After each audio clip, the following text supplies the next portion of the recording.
When we got there, it was all it was a business that they had started with the Westinghouse people who were in cable then. It was as much to have another channel on cable, and it was going to be non-advertiser supported and all premium and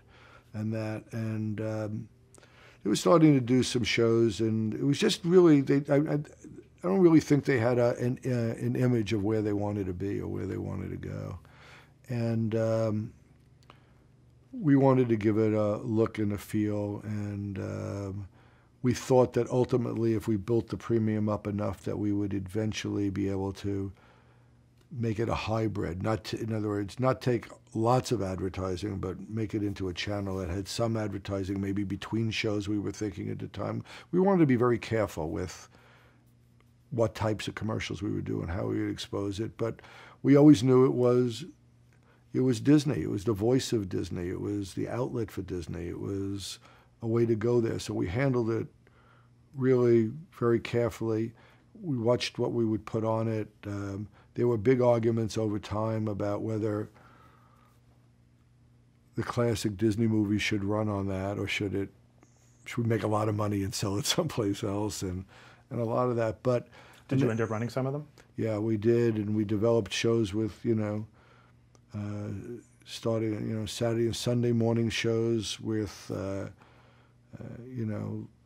young actors who played various parts, and then they be interactive to show old cartoons and that. There was even at the time, a long time, they didn't want to put the animated cartoons out.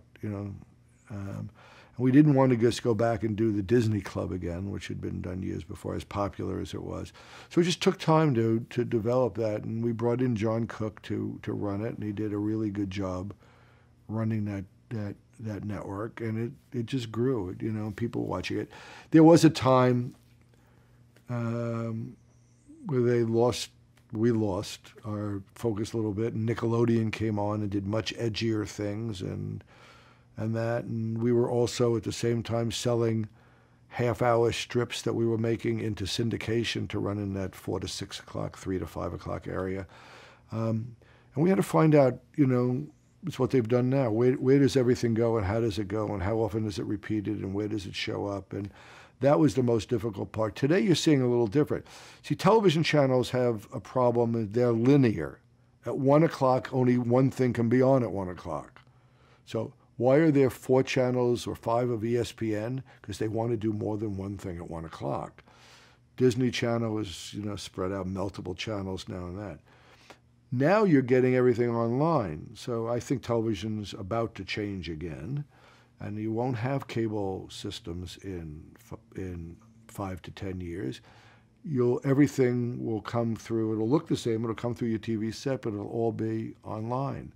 So you can get from Disney anything you want at 1 o'clock. You can get it at any time. And I think that's where the next major change is happening, and it's going to happen, starting to happen now, and will continue.